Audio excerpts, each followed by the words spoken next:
अच्छा, शुरू करते हैं अपने आज का लेक्चर। चैप्टर नंबर 15 हमने शुरू किया था। चैप्टर नंबर 15, तो चैप्टर नंबर 15 मैंने शुरू किया था।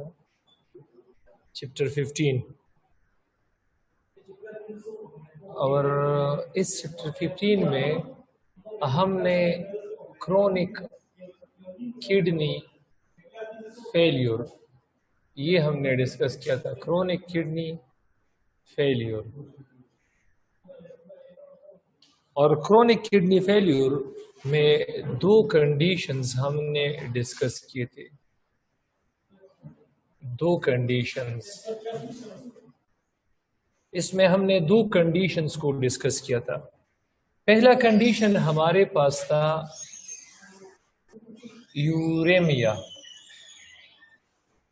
कल मैंने डिस्कस किया था यूरिया अगर ब्लड में डिपॉजिट हो जाए तो उसको यूरेमिया कहते हैं।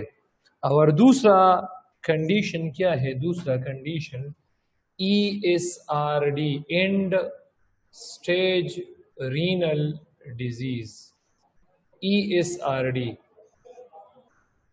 अब एक है यूरेमिया और दूसरा क्या है? ESRD। मैंने आपको बताया था कि इस यूरेमिया में 57% नेफ्रॉन डैमेज होते हैं।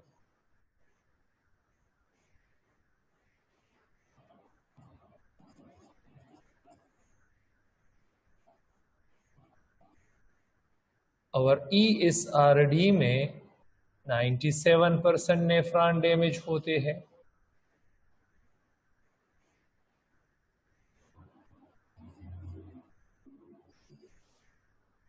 एक्यूट किडनी फेल्यूर का ट्रीटमेंट मैंने डिस्कस किया था।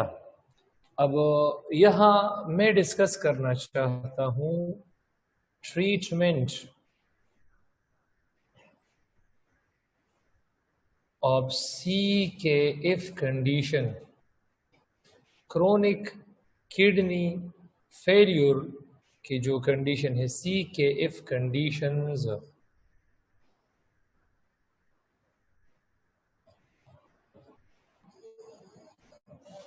ट्रीटमेंट ऑफ CKF कंडीशंस, इसमें जो पहला ट्रीटमेंट, उसमें पहला कंडीशन है यूरेमिया।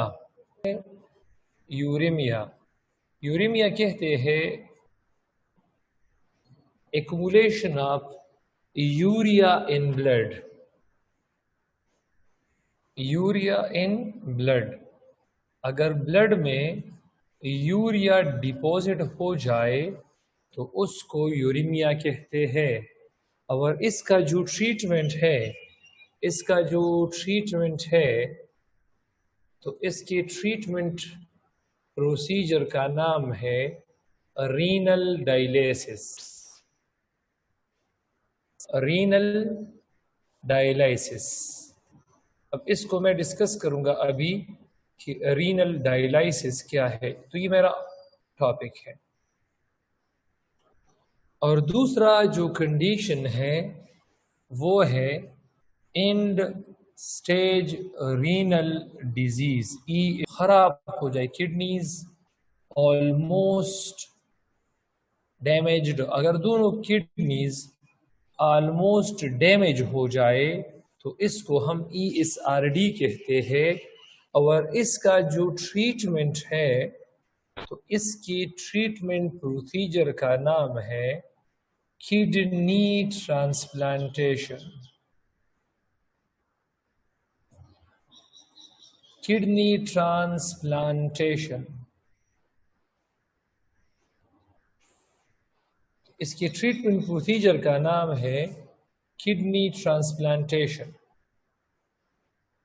तो ये मेरा नेक्स्ट टॉपिक है। तो आज मेरा पहला टॉपिक है renal dialysis.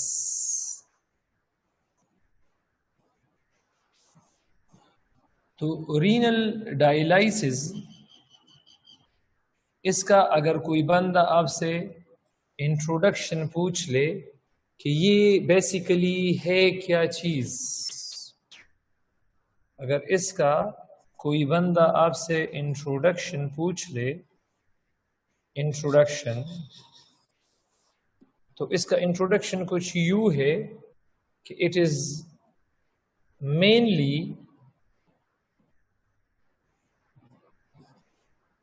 A treatment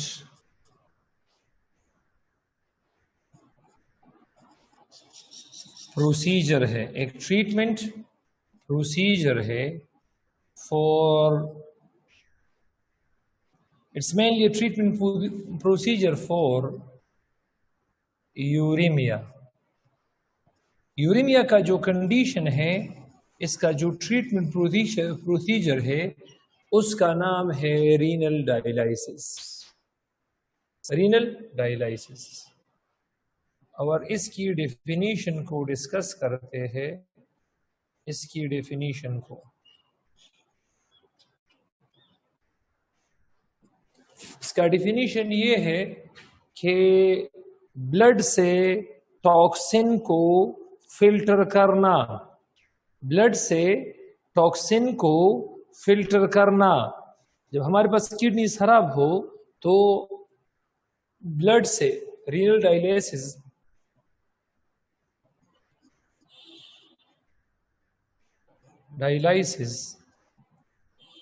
is a procedure, एक तरीक़ेकार है, थ्रू विच, जिसके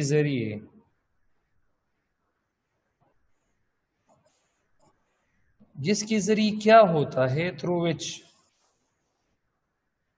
harmful substances are filtered from the blood। जितनी भी harmful substances है are filtered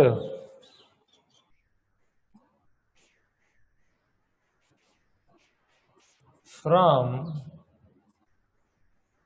the blood। जिससे हार्मफुल सब्सटेंसेस को हम ब्लड से फिल्टर करते हैं, and useful substances are added to the blood.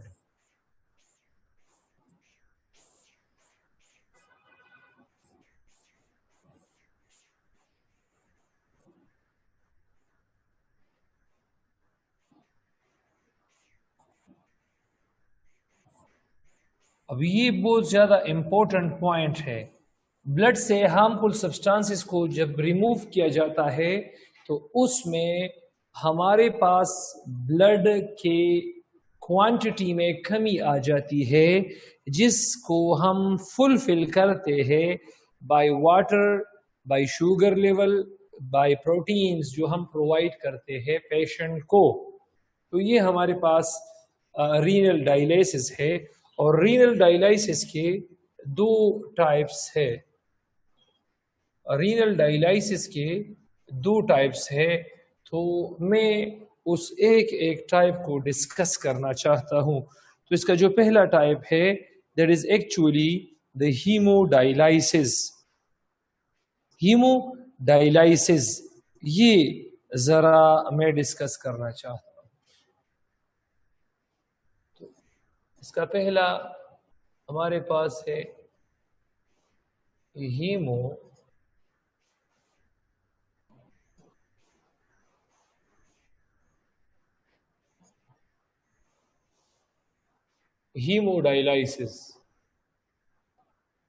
Haemodialysis इस अमल को आर्टिफिशियल, इस रीनल डायलिसिस की इस किस्म को आर्टिफिशियल किडनी भी कहते हैं। इसको आर्टिफिशियल किडनी भी कहते हैं।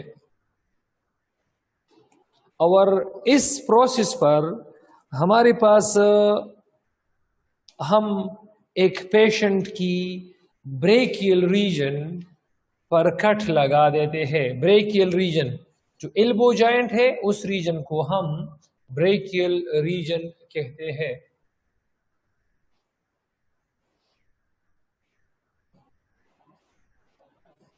Made cut on brachial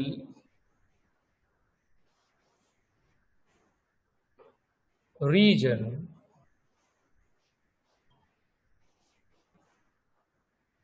made cut on brachial region of the patient. इस तरह करने से ब्रेकियल रीजन में हम दो चीजों को एक्सपोज करते हैं, एक ब्रेकियल आर्टरी को एक्सपोज कर देते हैं और दूसरा ब्रेकियल वेन को हम एक्सपोज कर देते हैं। तो ये हमारे पास पहला पॉइंट है इस प्रोसीजर में, पहला पॉइंट। तो दूसरा पॉइंट डिस्कस करते हैं। दूसरा पॉइंट ये है कि पेशेंट की ब्रेकियल आर्टरी को एक कैथीटर के साथ कनेक्ट करो जो इंटर्न कनेक्टेड है डायलाइजर के साथ। मतलब ब्रेकियल जो आर्टरी है इसको एक ट्यूब जिसका नाम कैथीटर नंबर 1 है, इसके साथ आप कनेक्ट कर लो और ये कैथीटर नंबर 1 ओपन्स इन डायलाइजर। डायलाइजर मशीन है, ये एक मशीन है, ये एक एक्सटर्नल फिल्टर है जिसमें सेमी परमिएबल मेम्ब्रेन होता है। ये हमारे पास एक्सटर्नल डिवाइस है, एक्सटर्नल फिल्टरिंग डिवाइस होता है और इस एक्सटर्नल फिल्टरिंग डिवाइस में सेमी परमिएबल मेम्ब्रेन होते हैं, सेमी परमिएबल मेम्ब्रेन्स। और आप सबको मैंने बताया है चैप्टर नंबर 1 में industrial uses of cell wall components. Industrial uses of cell wall components में सीलोपेन मेम्ब्रेन मैंने डिस्कस किया था, सीलोपेन। तो इसमें ये सीलोपेन मेम्ब्रेन इस्तेमाल होते हैं एज सेमी परमिएबल मेम्ब्रेन। और ये जो सीलोपेन मेम्ब्रेन है ये हमारे पास ब्लड से टॉक्सिन्स रिमूव करती है। टॉक्सिन्स आर रिमूव्ड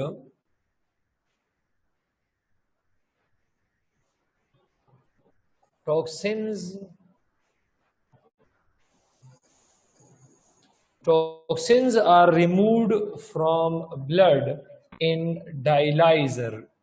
डायलाइजर में थ्रू सेमी परमिएबल मेम्ब्रेन, मतलब सेमी परमिएबल मेम्ब्रेन डायलाइजर में तो ये ऑलरेडी मौजूद है, तो इसके जरिए अब इस ब्लड के साथ हम कुछ क्लीन सब्सटेंसेस ऐड करते हैं।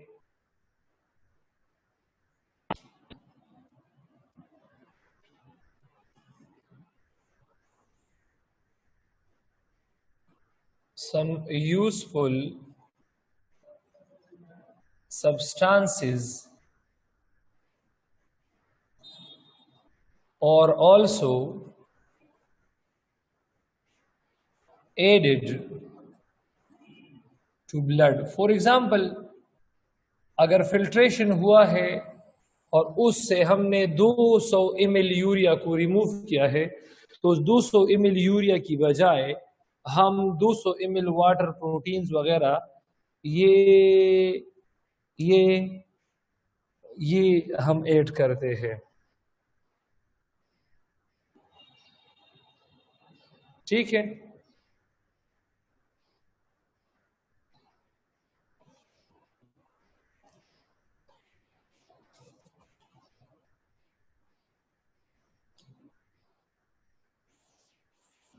और ये जो क्लीन ब्लड है,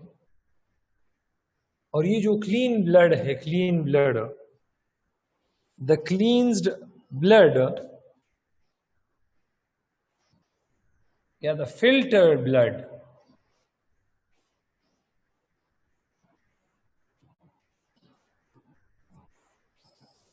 द फिल्टर ब्लड, इसको रिटर्न किया जाता है सेकंड कैथीटर के जरिए। कैथीटर ट्यूब को कहते हैं। सेकंड कैथीटर के जरिए किस चीज में?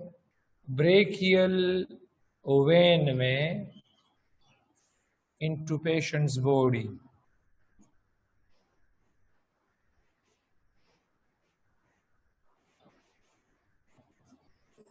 तो ये हमारे पास तरीका है हीमोडायलाइसिस का। हीमोडायलाइसिस का ये मेनली हमारे पास तरीका है। अब हीमोडायलाइसिस और इसके बाद एक डायलाइसिस है पेरिटोनियल डायलाइसिस। ये हम जरा अगर डिस्कस करते हैं तो इसके कुछ यूजफुल इफेक्ट्स भी है और हार्मफुल इफेक्ट्स भी है। तो क्या है? ये हमारे पास most effective method of dialysis होता है। Most effective method of dialysis.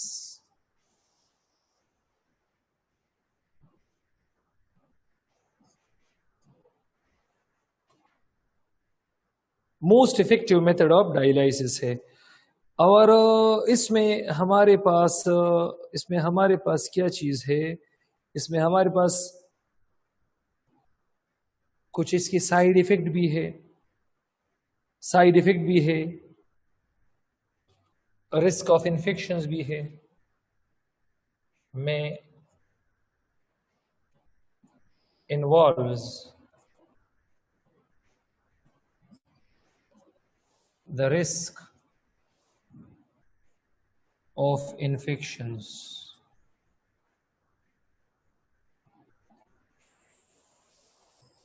इसमें रिस्क ऑफ इन्फेक्शंस भी है। और जो ब्लड सेल कैथीटर में फ्लो कर रहा है तो डैमेज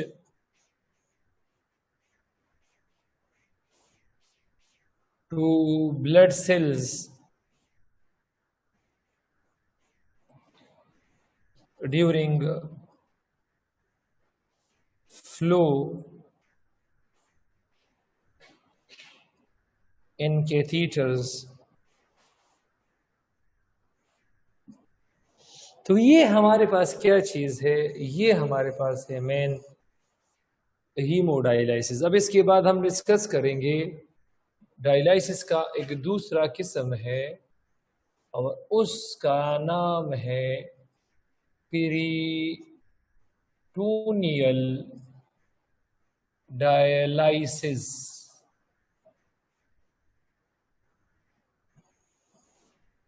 पेरिटोनियल डायलाइसिस। अब पेरिटोनियल डायलाइसिस ये जरा डिस्कस करते हैं।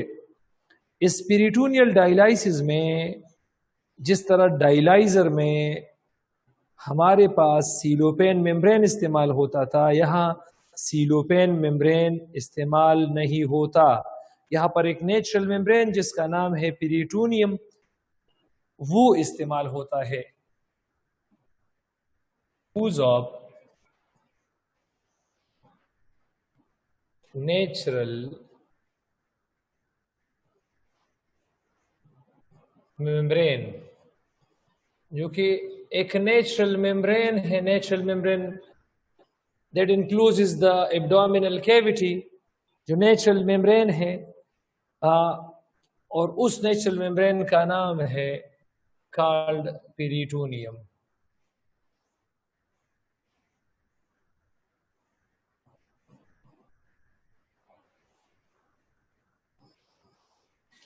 Called peritoneum. और पेरिटोनियम में हमारे पास क्या चीज है? पेरिटोनियम हमारे पास एक ऐसा मेम्ब्रेन है जो कि एब्डोमिनल कैविटी को इनक्लोज करता है। Peritoneum encloses the abdominal cavity.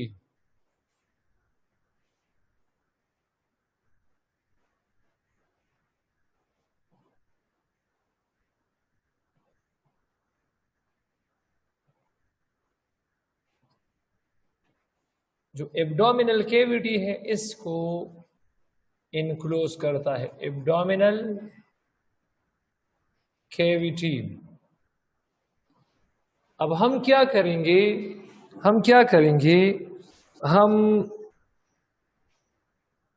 दो कैथीटर्स लेंगे, इसको सर्जिकली हम एब्डोमिनल कैविटी में इंसर्ट करेंगे। हम दो कैथीटर्स लेंगे और उसको इंसर्ट करेंगे एब्डोमिनल कैविटी में।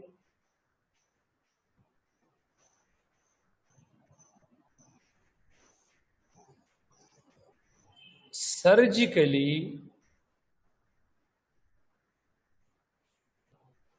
two catheters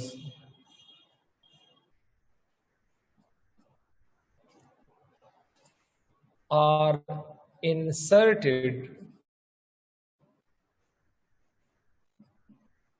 in abdominal cavity.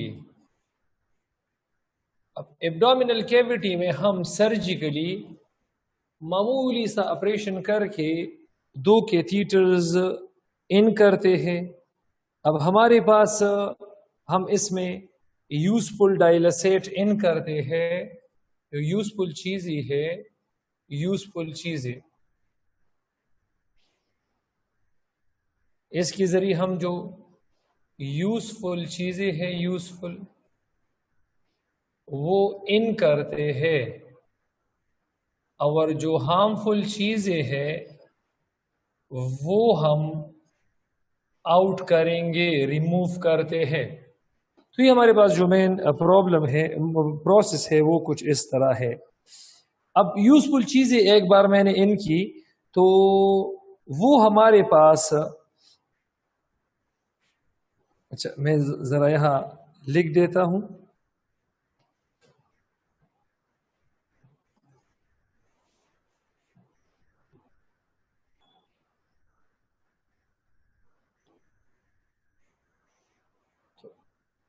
We inject useful dilethate into abdominal cavity। अब एब्डोमिनल कैविटी में यूजफुल डायलसेट इंजेक्ट करते हैं।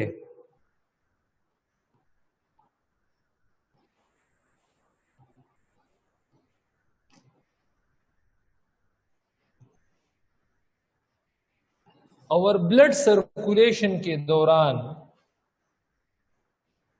ड्यूरिंग ब्लड सर्कुलेशन, अब ब्लड चूंकि हम डायलेसिस कर रहे हैं, यूरेमिया केस है, मैंने बताया है, तो एक्सचेंज होता है, exchange of substances between blood capillaries and abdominal cavity में जो डायलसेट हमने रखा है, जो यूजफुल डायलसेट हमने रखा है, एक्सचेंज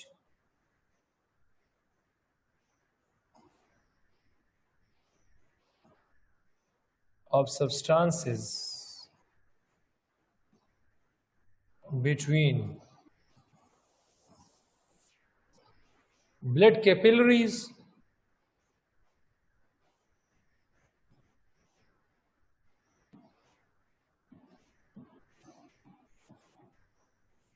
and useful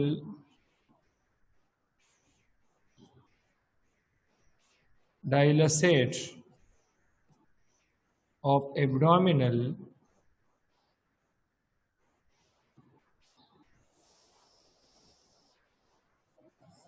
cavity।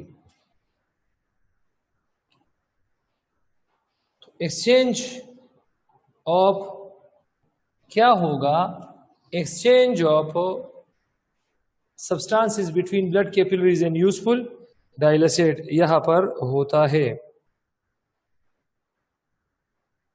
अब useful dialysate moves into the blood,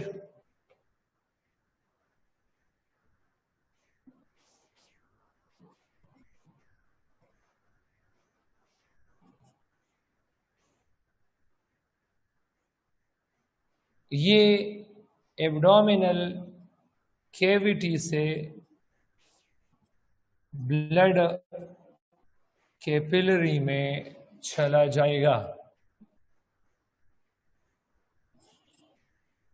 और जो हार्मफुल डायलिसेट है, जो ब्लड में टॉक्सिन्स है, टॉक्सिन्स इन ब्लड, ये ब्लड कैपिलरी से एब्डोमिनल कैविटी में आ जाएगा। एक दूसरा कैथीटर होता है हमारे पास जो कि यूजफुल डायलिसेट को आउट करता है। A second catheter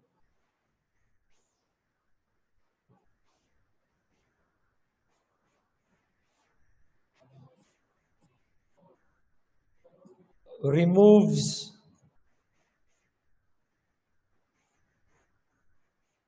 this harmful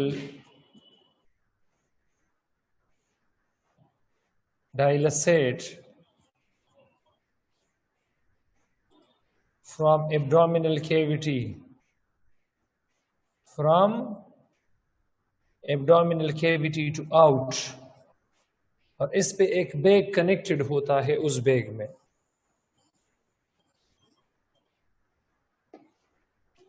अब यह हमारे पास दो स्टेजेस इन्वॉल्व है। यूजफुल डायलिसेट, जो यूजफुल डायलिसेट जितना टाइम बॉडी के अंदर एब्डोमिनल कैविटी में रहता है तो इसको ड्वेल कहते हैं, ड्वेल टाइम। ड्वेल टाइम और टॉक्सिन्स को बॉडी से रिमूव करना, इसको एक्सचेंज कहते हैं, एक्सचेंज। इसकी जगह पर हम यूजफुल डायलिसेट इन करेंगे। तो ये हमारे पास हुआ पेरिटोनियल डायलिसिस। पेरिटोनियल डायलिसिस में हमारे पास ये है कि एडवांटेज ये है कि ये हमारे पास इसमें मोबाइलिटी है। इसमें जो मेन, इसमें जो एडवांटेज है, एडवांटेज, इसमें जो मेन एडवांटेज है तो ये एडवांटेज है मोबाइलिटी ऑफ पेशेंट। पेशेंट इसमें मोबाइलिटी ऑफ पेशेंट, बस उसके पेट में हम सेक्स लगाते हैं हार्मफुल डायलिसेट को कलेक्ट करने के लिए एक सेक, और वो बिल्कुल मूवेबल होता है, एक जगह से दूसरी जगह जा सकता है। अब और डिसएडवांटेज ये है कि परमिएबिलिटी ऑफ पेरिटोनियम ये हमारे पास कांस्टेंट नहीं है। परमिएबिलिटी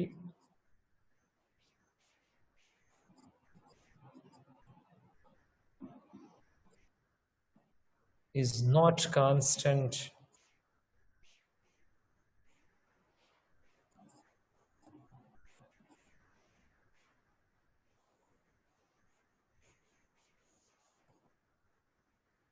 ये हमारे पास कांस्टेंट नहीं है।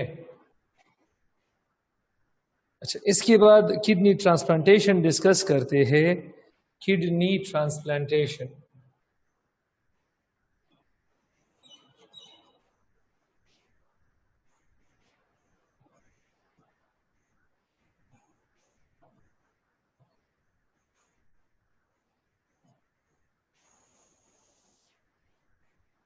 इंट्रोडक्शन ये है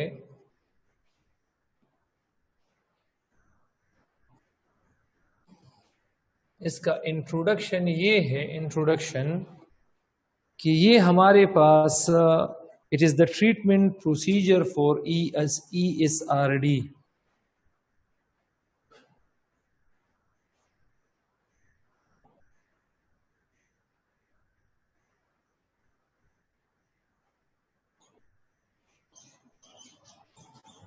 Treatment procedure for ESRD cases. End stage renal disease. इसके लिए ट्रीटमेंट प्रोसीजर है. इसकी हिस्ट्री को ज़रा डिस्कस करते हैं. इसकी हिस्ट्री को ज़रा डिस्कस करते हैं. तो इसका हिस्ट्री क्या है कि हमारे पास 1954 में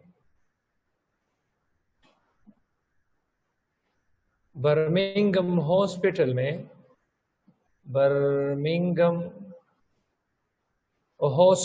में इंग्लैंड के बर्मिंघम हॉस्पिटल में 1954 में 2 डॉक्टर्स थे. एक डॉक्टर का नाम था डॉक्टर म्यूरे और दूसरे का नाम था डॉक्टर मीरेल. इन दोनों के पास 2 ट्विन ब्रदर आए.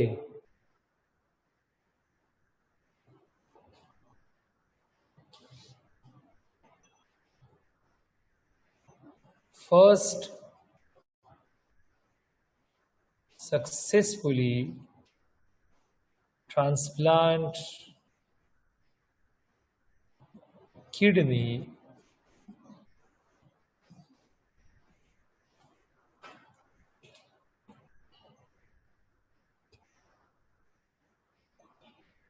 between 2 twin brothers.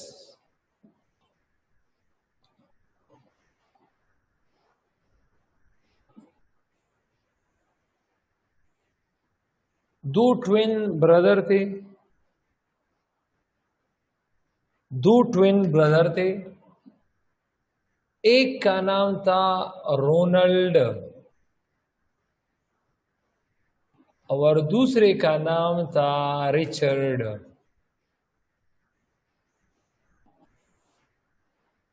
इसमें इस रिचर्ड को ESRD था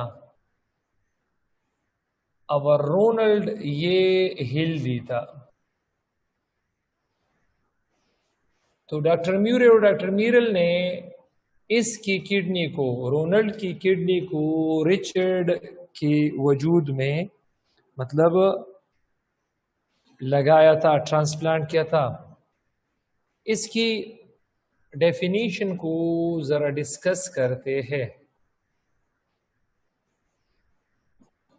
किडनी ट्रांसप्लांटेशन, अगर ये हमारे पास एक ट्रीटमेंट प्रोसीजर है.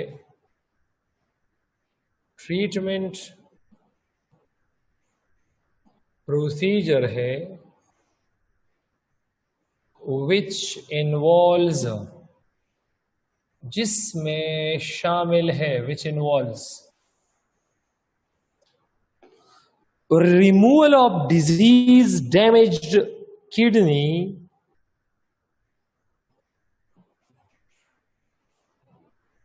removal of diseased damaged kidney by a healthy kidney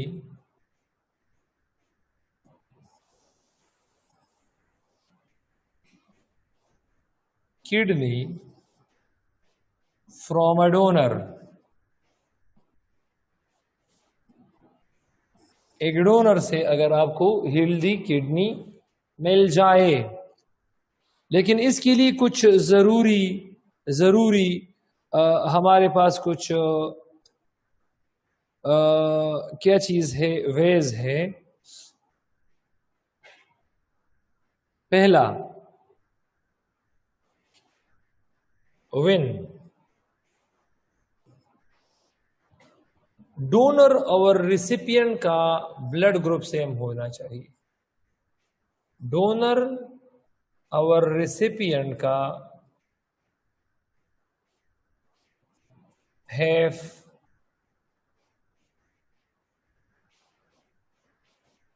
same blood group. Donor और रेसिपिएंट का ब्लड ग्रुप सेम होना चाहिए।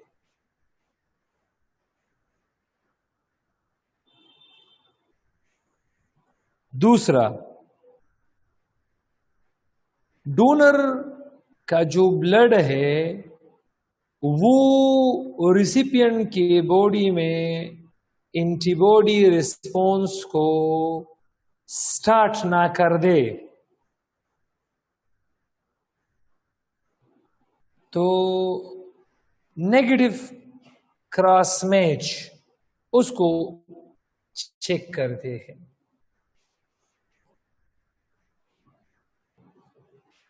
कि donor blood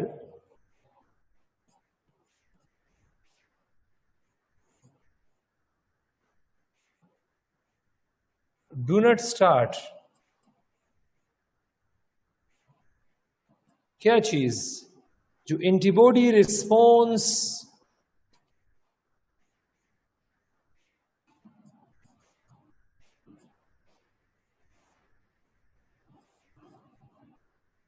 with a recipient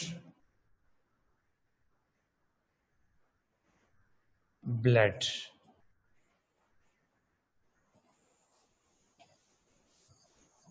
इसको नेगेटिव क्रॉस मैच कहते हैं। और तीसरा कि डोनर और recipient must have match at least 3 HLAs। Donor, recipient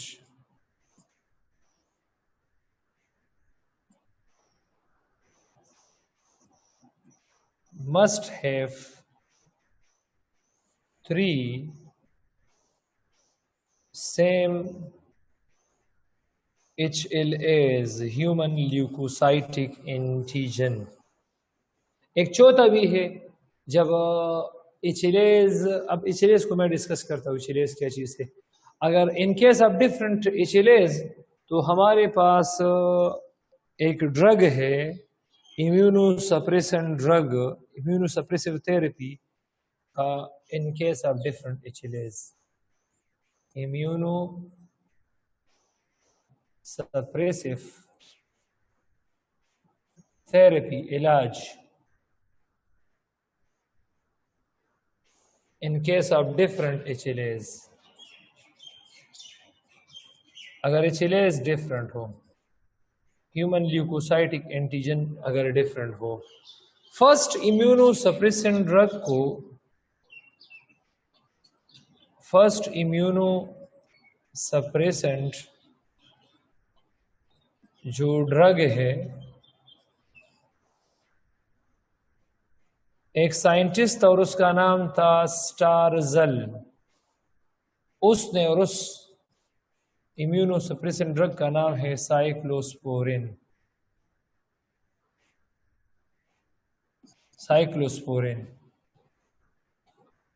अच्छा, HLAs डिस्कस करते हैं कि HLAs क्या है। अब ये हमारे वजूद का वाइट ब्लड सेल है।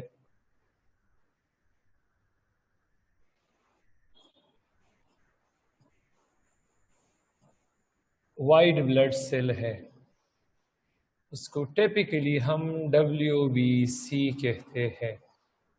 अब WBC का ये स्ट्रक्चर है, तो WBC का ये सेल मेम्ब्रेन है, ये WBC का न्यूक्लियस है,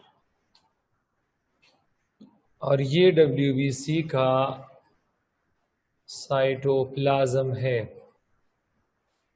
तो WBC के साइटोप्लाज्म, न्यूक्लियस और सेल मेम्ब्रेन को मैंने यहां ड्रा किया है। अब सेल मेम्ब्रेन ऑफ WBC में, सेल मेम्ब्रेन ऑफ WBC पे 6 ग्लाइको प्रोटीन होते हैं, 6 ग्लाइको प्रोटीन।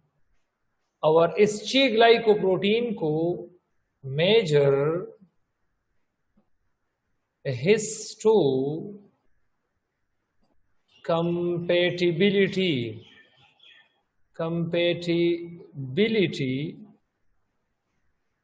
कॉम्प्लेक्स कहते हैं। Major histocompatibility complex, major histocompatibility complex MHC, इसको MHC कहते हैं। और ह्यूमंस में MHC को HLS कहते हैं। इन ह्यूमंस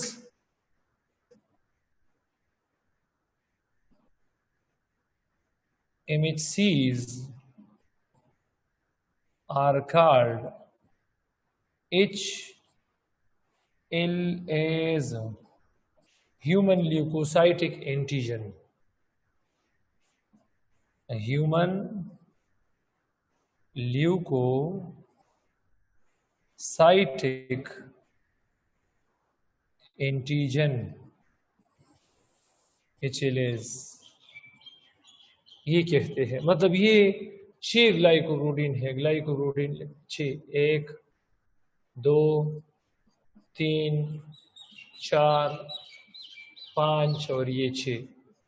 ट्रांसप्लांटेशन के लिए कम से कम हमारे पास 3 एक जैसा होना लाजिमी है। ट्रांसप्लांटेशन के लिए 3 MHCs का एक जैसा होना लाजिमी है। अब ये हमारे पास क्या चीज़ है? ये हमारे पास था, हमने डिस्कस किया किडनी ट्रांसप्लांटेशन। अब रिस्क एंड कॉम्प्लिकेशंस डिस्कस करते हैं।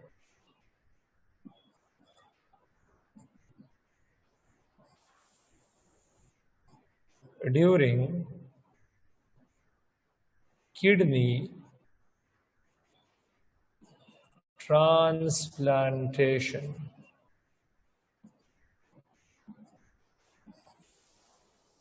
risk and complications during kidney transplantation वो ज़रा डिस्कस करते हैं। तो एक तो हमारे पास पहला, too much bleeding, too much bleeding during and after the surgery.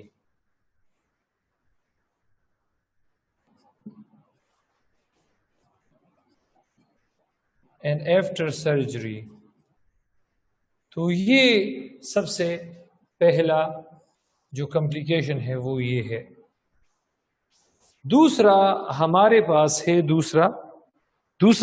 पास है कि ट्रांसप्लांटेड किडनी को हम is fixed lower than normal position of the kidney.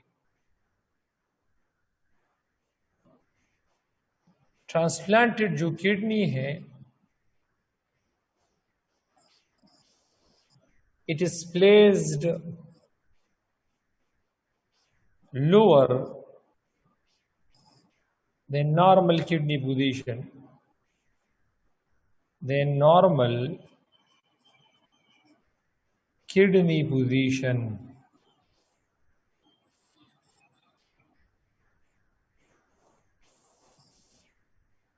So hence there is no rib support. Hence